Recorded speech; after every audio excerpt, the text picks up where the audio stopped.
बिस्मिल्लाहिर्रहमानिर्रहीम। अस्सलाम वालेकुम नाज़रीन, उम्मीद है जी आप खैरियत से होंगे। अच्छा जी, दोबारा माड़ी के हवाले से थोड़ी क्यूरीज आई थी और मैंने अपनी सबका वीडियो में बताया भी था कि माड़ी फिलहाल वोलेटाइल है। एफएफसी के जो कंपैरिजन में बात की थी कि डे ट्रेडिंग के हिसाब से या शॉर्ट टर्म ट्रेडिंग के लिए माड़ी ठीक है, सूटेबल है, उसमें अप एंड डाउन है, वोलेटाइल है, जबकि एफएफसी थोड़ा सा साइडवेज था। तो दोनों ब्लू चिप स्टॉक है और दोनों का मैंने इकट्ठे वीडियो भी बनाई थी, और अगर आपने वीडियो नहीं देखी तो ऊपर आई बटन में उसका लिंक आ जाएगा, डिस्क्रिप्शन में भी आ जाएगा, आप उसको देख सकते हैं, चेकआउट कर सकते हैं।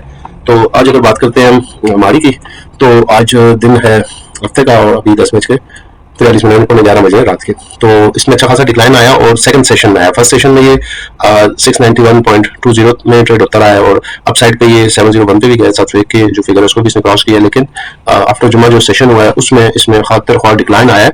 अब जबकि जो मटेरियल इन्फॉर्मेशन है वो भी उतनी खास नहीं थी कि जब थोड़ी सी आई थी चीजें कि सेलिंग आई थी 400 शेयर उन्होंने, लेकिन जैसी बात है डेट बहुत पुरानी थी, 27 की थी, ठीक है, लेकिन ये किसका इम्पैक्ट नहीं है। अब वो सवाल ये आता है कि किस चीज का इम्पैक्ट होना इतना डिक्लाइन किया हुआ है। तो एक चीज थी, मैंने दूसरी वीडियो बनाई थी दूसरी, उसमें मैंने बताया था कि मारी को मैं इस वक्त जो इन्वेस्टमेंट पर्पज है उसके लिए रिकमेंडेशन या साजगार नहीं समझता, क्योंकि इसकी जो फेयर वैल्यू है ना वो काफी कम है बनस्पत इसके शेयर प्राइस के। तो ये चीज थी, तो ट्रेडिंग के हिसाब से तो ये बेस्ट है, लेकिन इन्वेस्टमेंट पर्पज के लिए अभी इसका वेट करना है। तो अगर हम इसकी चार्ट देखें तो ये इसका डे का 1 डे का चार्ट है, और लास्ट टाइम जो लास्ट सेशन था 4 अप्रैल को, ठीक है, 4 अप्रैल 2025 को, तो वहां पे एक अच्छी खासी सेलिंग आई है और वॉल्यूम भी 3 अप्रैल की निस्बत थोड़े से इंक्रीज हुए हैं, यानी कि फेयर सेलिंग थी। और इसको अगर पॉजिटिव वे में लें, न्यूट्रल टू पॉजिटिव, तो ये एक प्रॉफिट टेकिंग थी, करेक्शन थी, ठीक है, कुछ तरह की खास पैनिक नहीं थी, कुछ तरह की न्यूज में आई, ऑयल को लेके चीजें आई हैं, लेकिन जैसी बात है बाकी जो इसके जो कंपेरेटिवली दूसरे स्टॉक्स हैं उसमें इतनी ज्यादा मंदी नहीं देखी गई। ज्यादातर जो मार्केट थी, अब अगर मार्केट की बात करें KSE 100 की, तो अब वहां में चार्ट ओपन नहीं करता, मैं एक्सेसरीज आपको ओवरव्यू दे दूं कि उसमें आपने देखा होगा 1800 पॉइंट प्लस थे, और जिसमें अहम किरदार था बैंकिंग सेक्टर का, ठीक है। तो बैंकिंग सेक्टर में जो प्रॉफिट टेकिंग आई तो वही जो प्लस थे पॉइंट वो 200 पॉइंट नेगेटिव में बदल गए। तो खैर इतना भी खास, यानी एक तरह से ये नॉर्मल वे में हुआ है। एक मखसूस सेक्टर की वजह से जो मार्केट पूरी थी वो पॉजिटिव थी, और जब उस सेक्टर में ग्रेजुअली प्रॉफिट टेकिंग आई है तो फिर उसके साथ साथ तमाम सेक्टर में प्रॉफिट टेकिंग आई है, तो वो है। तो अब मारी को लेकर अगर बात करें तो इसका जो चार्ट है यहाँ पे मैंने ओवरऑल ये आपको मैंने सिनेरियो बना दिया जो कि अच्छा खासा डिक्लाइन था इसमें, ठीक है। अब सवाल ये पैदा होता है कि जी पीर को, यानी आज हफ्ता है कल का, यानी कि कल का पूरा दिन एतवार का, तो आप ये वीडियो मंडे से पहले देखेंगे तो मंडे की जो स्ट्रेटेजी है मारी को लेके वो यहाँ पे थोड़ी मैंने ड्रॉ की है, तो वो थोड़ा गाइडलाइन के हवाले से मैं आपसे डिस्कस कर लूं। अच्छा, इसमें जो एक चीज पहले भी थी, मैंने ग्रुप में शेयर किया था कि अगर इसकी क्लोजिंग यहाँ पे थी, कहा था कि 18 रुपए इंक्रीज पे आती है, तो मतलब उस टाइम रेट आई थिंक मुझे नहीं याद किया था, लेकिन ग्रुप में स्क्रीनशॉट अगर पॉसिबल हो तो मैं शेयर कर दूंगा।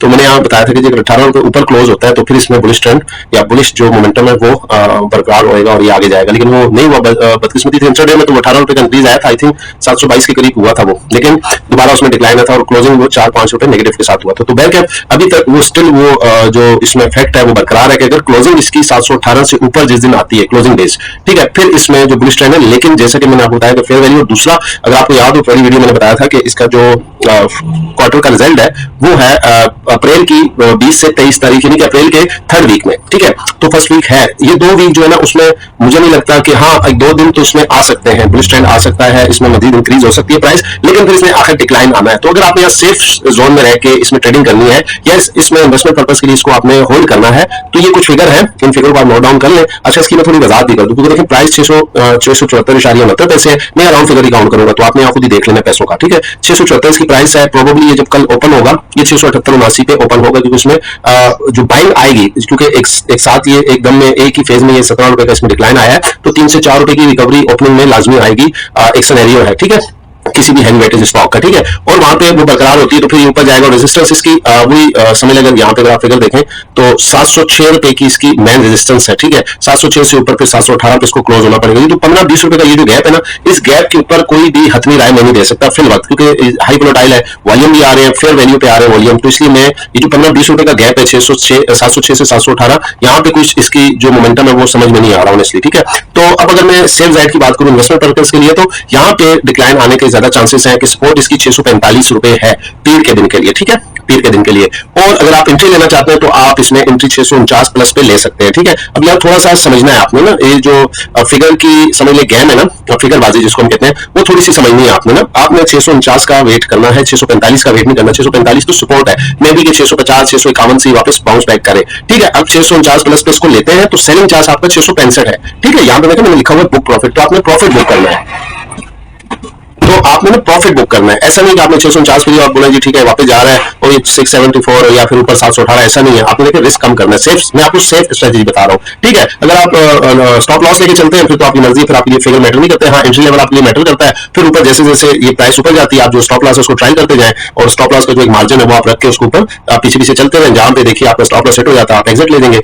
अच्छा, उसके अलावा अगर इसमें पैनिक आती है, जैसे कि अभी ये जो मोमेंटम है यहाँ से लेके यहाँ तक ये सारा पैनिक वाला है, ठीक है। ये देखें, अगर यहाँ आपको नजर आ रहा हो ये चीज, अब इसके पीछे आपकी जो मिथ है या थ्योरी है वो आपको भी समझ नहीं आएगी। हाँ, आपको ये फिगर समझ में आ जाते हैं तो इनफ है, आपको ट्रेडिंग के लिए काफी रहेगा। अच्छा, अगर पैनिक होती है तो जो कि जाके स्टेबल होगी 614 पे, तो यहाँ पे आके 614 पे आके जब ये स्टेबल होता है तो फिर यहाँ पे इन्वेस्टमेंट पर्पज के लिए इसको देखा जा सकता है। अदरवाइज ये ट्रेडिंग के लिए, शॉर्ट टर्म ट्रेडिंग समझने के 4 से 6 दिन, 8 दिन, 10 दिन, यहाँ पे आप स्विंग ट्रेडिंग के लिए इसको ले सकते हैं, ठीक है। तो यहाँ पे इसके लिए क्लोजिंग जो है वो 718-66 पे जरूरी है। अगर इसमें समझने के अकोमोडेशन होती है, यहाँ पे जो बड़े प्लेयर है वो एंट्री लेते हैं तो वो इस लेवल का वेट कर रहे हैं, ठीक है। यहाँ पे जब क्लोज आता है तो उसके बाद फिर इसकी जो भी रैली बनती है वो आने वाले वक्त में जो भी सिनेरियो बनेगा वो आपसे इंशाल्लाह शेयर कर लूंगा। तो उसकी लाजिम बात है आपने जो चैनल के साथ टच रहना है और नोटिफिकेशन बेल को भी ऑन कर लेना है। अगर आपके पास नोटिफिकेशन आता है तो टाइमली आप इससे फॉर एग्जांपल आप इतवार को देख लेते हैं तो फिर को आपकी तैयारी मुकम्मल हो जाएगी। अच्छा, इसके साथ साथ फिर एक और स्टॉक था PIBTL, इसके वाले से भी है और लेकिन ये है कि जैसे ही इस वीडियो पर थोड़ा रिस्पॉन्स आता है तो मैंने इस विड्रॉल वगैरह किए हुए, इस पर वर्किंग जारी है। मे बी के मंडे की शाम तक अगर आप समझते हैं कि आपको PIBTL की जो इन्वेस्टमेंट है या ट्रेडिंग पॉइंट ऑफ व्यू से आपको इसकी इन्फॉर्मेशन रिक्वायर्ड है तो आप कमेंट सेक्शन में उसमें आप बता दीजिएगा। मैं इंशाल्लाह जो भी एक्सपीरियंस हुआ इसके हवाले से आपसे इंशाल्लाह शेयर कर लूंगा। तो फिर वक्त इस वीडियो में मैंने आपको मारी के वाले से बता दिया, जो फिगर आउट कर दी है फिगर को नोट कर लें और एक चीज देख लें कि ये हाई वोलेटाइल है, इसमें 3 से 4 रुपए 5 रुपए कोई खास मैटर नहीं करता। इसमें जो फ्लक्चुएशन है वो 15 से 28 रुपए 27 रुपए तक इतना बड़ा मार्जिन होता है, तो उस पर आपने छोटी छोटी ब्रैकेट में ही अपना प्रॉफिट बुक करना होता है। हाँ, क्वांटिटी आप इसकी बढ़ा सकते हैं, यानी कि एटलीस्ट जो मिनिमम क्वांटिटी है वो 100 है, 100 से कम होगी तो जैसी बात है उसमें आपका रिस्क ज्यादा होगा, रिवार्ड कम होगा। तो ये छोटी सी चीज थी ट्रेडिंग पॉइंट ऑफ व्यू से, इसको आपने हाईलाइट रखना है और जब भी ट्रेडिंग करते हैं तो आपने नोट डाउन करनी होती है चीजें, जिस फिगर पे आप ले रहे हैं वो नोट डाउन करो, फिर आपने साथ साथ वॉच भी करना होता है। ज्यादा चांसेस की ये कल रिकवरी आएगी और ये 645 की सपोर्ट मैंने आपको सेफ जोन के लिए किया है। अगर आप जानते हैं जो प्राइस चल रही है, करंट प्राइस चल रही है 670 और 679 यानी कि 679 पे ये ओपन होता है तो फिर प्रोबेबली ये 689 690 के करीब यहाँ पे प्रॉफिटिंग दोबारा आएगी, तो इसकी फ्लक्चुएशन इस तरह चलती रहेगी। तो फिलहाल जो लेवल है 718 और फिर नीचे जो 645 या फिर 674 ये जो मैन जिसपे यहाँ क्लोज हुआ है पिवट पॉइंट है, तो पिवट पॉइंट पे भी यहाँ पे सपोर्ट ले सकता है, तो ज्यादा चांसेस है। लेकिन अगर आपने सेफ रह के और कहना है किसी भी माड़ी में लाजमी इन्वेस्टमेंट करें तो आपने उसको वॉच एंड वेट वाली पॉलिसी पे रखना है। किसी अदर स्टॉक में आप इन्वेस्ट कर लें और इसको स्टेबल होने का वेट करें, जो एक बेहतरीन हिकमत अमली होगी आपकी स्टॉक मार्केट में और आपको नुकसान के अंदेशे से बचा के रखेगी। तो उम्मीद करता हूँ ये वीडियो भी आपकी समझ में आई होगी, तो अपनी राय से लाजमी आगाह कीजिएगा। वीडियो को लाइक भी कर दीजिएगा, चैनल पे नए तो चैनल को सब्सक्राइब भी कर दीजिएगा। नेक्स्ट वीडियो तक आपसे इजाजत चाहूंगा, बहुत सारा ख्याल रखिएगा। अल्लाह हाफिज।